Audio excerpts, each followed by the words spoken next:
Welcome back everyone to my Let's Play of Zelda 1. When we last left off, Jasmine had did a lot of preparation to enter level 1. She ended up picking up 3 additional heart containers, got a candle, got a letter to buy medicine, and she doubled her offensive capabilities by picking up a new sword. She also got a better shield, which will allow her to block fireballs, which some enemies in the dungeons can shoot.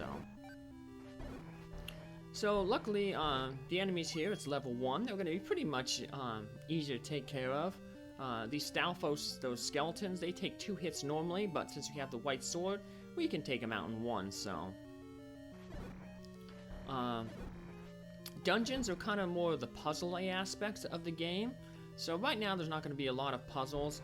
The main puzzles that we're going to get are going to be finding keys. So keys can appear in rooms. Sometimes an enemy will be carrying a key. Most of the time, though, you'll have to get a key by defeating all the enemies in the room. So we have a compass. Once you hit the compass, it'll create a glowing dot on the upper left there where the map is.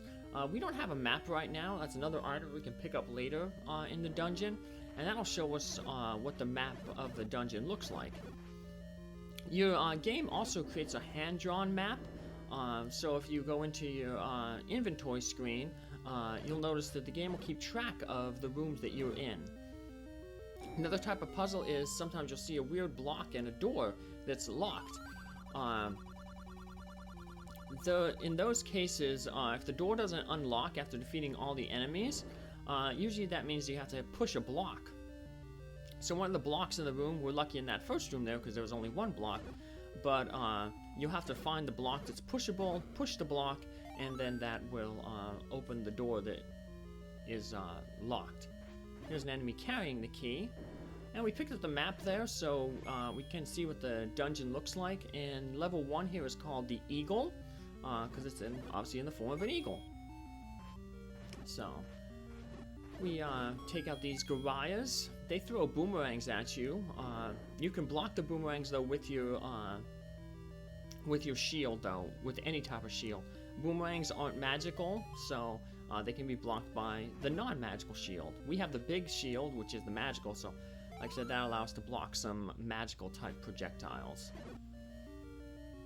And the boss of this dungeon, or this level, will actually have a magical projectile, so...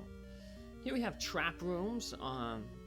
Usually these are the rooms where you find items. Sometimes they can just take you to another part of the dungeon. But usually what you want to do is you want to get in line with the traps, and that lures the traps towards you. And then as the traps reset themselves, you can just sprint past them where they're going to be. So we know these Gorias, they throw boomerangs. Well, we can get a boomerang off of them as well. So if we defeat all the Gorias in this room... Luckily, we were aided by that clock. The clock, if you pick it up, will freeze all the enemies in a room until you leave the room. So, it's a good item. So, in some Zelda classics, which is like a homemade Zelda maker, they nerf the clock where it only does, it only freezes time for a certain amount of seconds. But not in the original base game here. We have wall masters there. Those hands come out of the wall. If you touch them, they take you back to the beginning of the dungeon. So, here's our first boss, Aquamentus. He shoots fireballs at us, but we can block the fireballs with our magical shield. And once we defeat Aquamentus, we can gain access to another heart container and the first piece of the Triforce. From the story at the beginning of the game, we know the Triforce has been split into 8 different pieces, which means we are going to have 8 dungeons to go through. Actually, we're going to have 9 dungeons to go through because you have your 8 initial dungeons, and then you have the last dungeon, Dungeon 9, which houses Ganon, the evil wizard who basically captured Princess Zelda. So we're kind of done with level 1, not really. There's a few rooms that we can do bombs in, but we ran out of bombs, so... we're going to head back to level 1. I'm just going to show you those bombable walls when we get some extra bombs, so... Luckily, we'll be able to get some bombs where we're going, because we're going to head back to that forest where we got a lot of those rupees at the beginning of the game, and where the blue moblins were, because that's where level 2 is. But we'll just lose some money here real quick. Boo. But like I said, I'm showing off everything here. It's okay, because the first quest, money isn't all that important, so. And don't need medicine right now. Medicine never goes bad. You can actually buy medicine right now and not use it for the rest of the game. It's not like it has a shelf life like milk or something that'll expire. Medicine stays fresh forever, so you don't have to worry about it. If you got spare rupees, go ahead. But we're probably not going to buy any medicine until, you know, we get the blue ring. That's our next big purchase that we want to get. So, to the north there is a fairy pond. If I had a lot less hearts, I would show it off, but I'll show off a fairy pond a little bit later. There's another clock.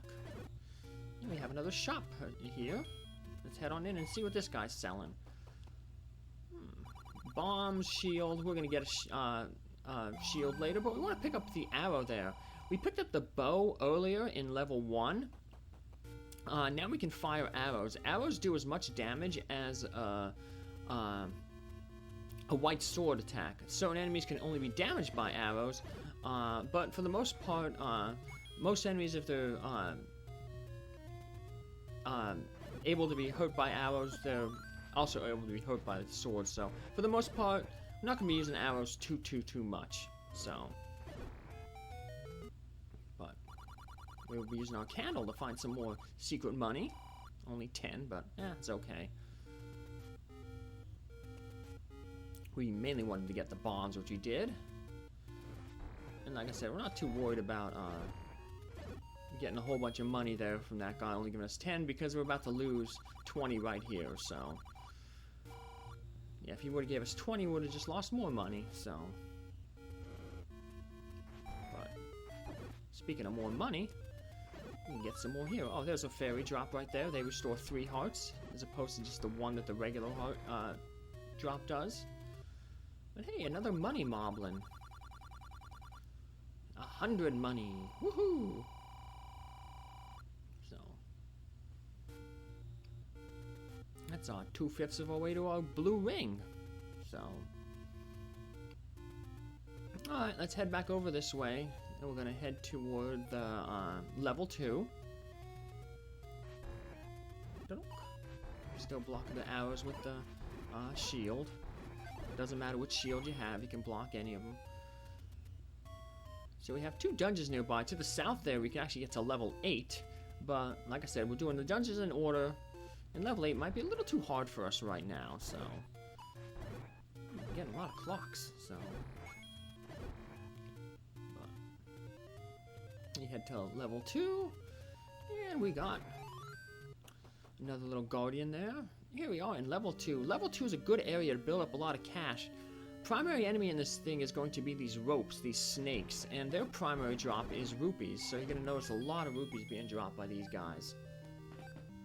So, but see, when you pull up our inventory there, you can see a little map is being drawn. So you can tell if you completed the entire dungeon if your hand map matches the map that you pick up in the dungeon. So here's another locked door, but this one will open up by just defeating all the enemies, so don't have to worry about hitting a block. Like I said, though, if you do defeat all the enemies and the door doesn't open, well, then that's an indication you gotta find one of the blocks in the room to move.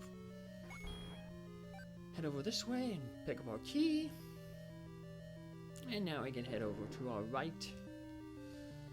This dungeon has a lot of rooms that you don't necessarily have to visit, but like I said, we'll be filling out all the rooms, so I'll be definitely visiting them. So a straight shot up will take you right to the boss, but there's a whole column of outer rooms here that we're going to go up, so. And a lot of these rooms can be accessed by just bombing the wall to the north, so. It's a way you can potentially save keys. But no need to save keys. What we're kind of doing is zigzag pattern up and down, left and right, I mean, as we go up this room, this dungeon. See, there's an enemy. Sometimes there's an enemy, I call him like the master enemy.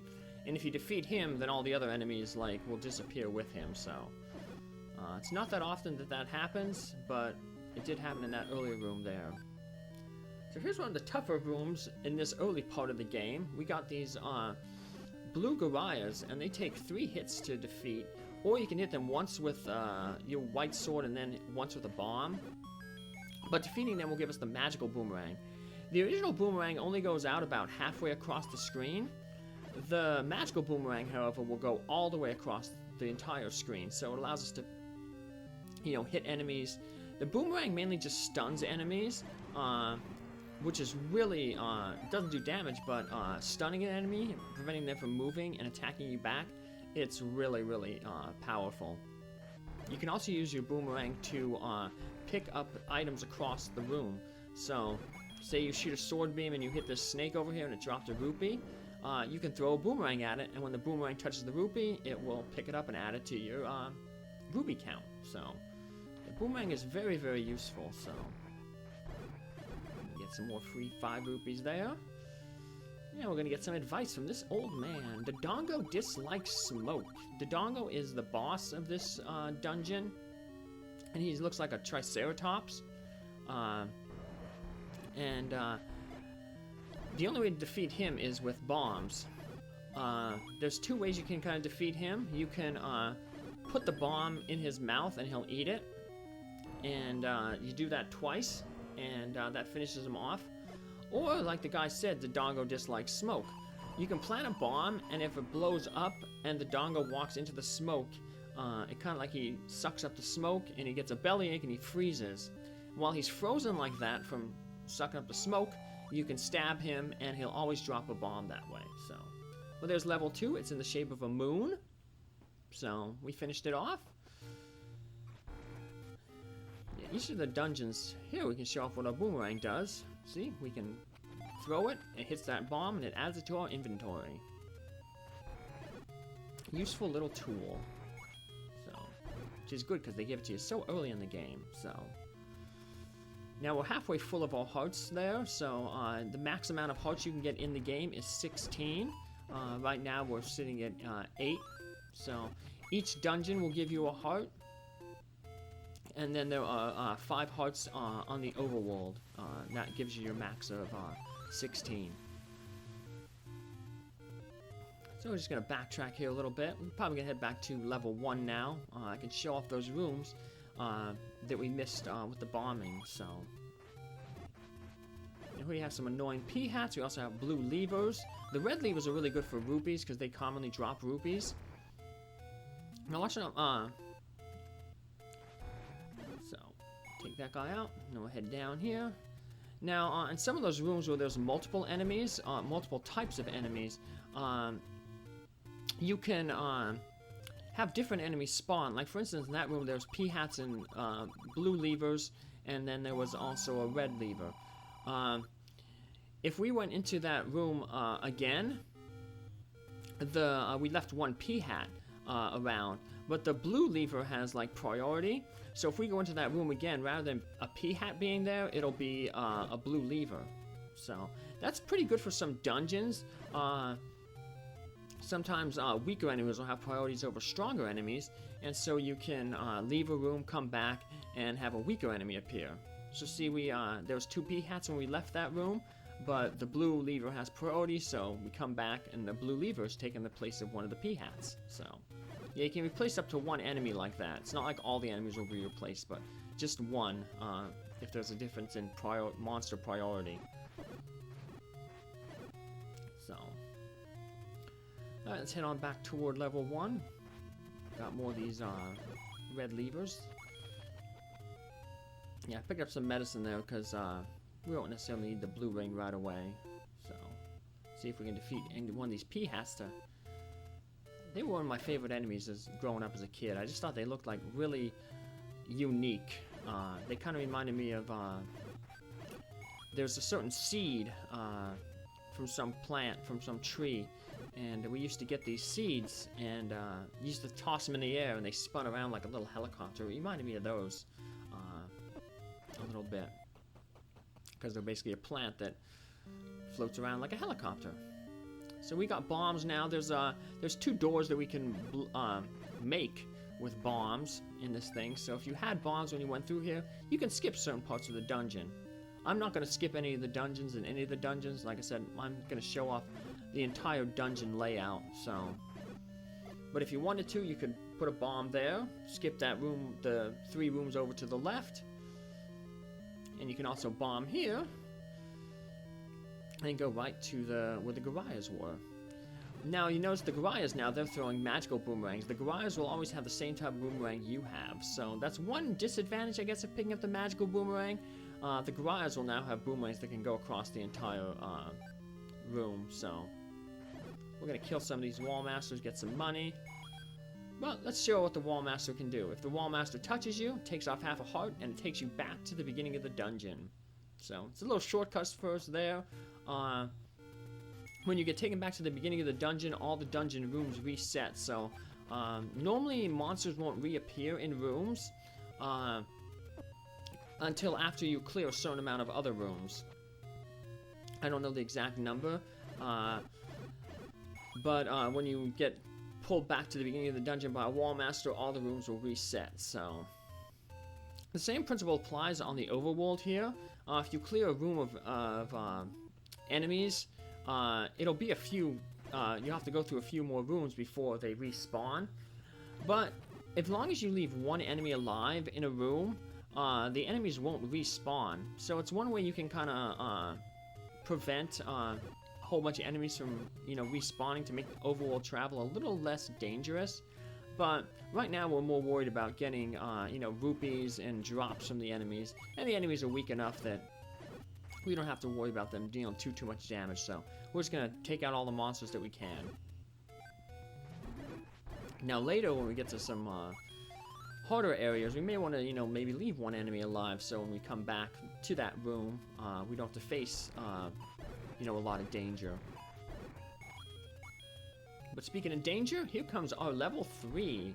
And this is a level where we do get some tougher enemies, so hope you come back and check out that episode. Bye!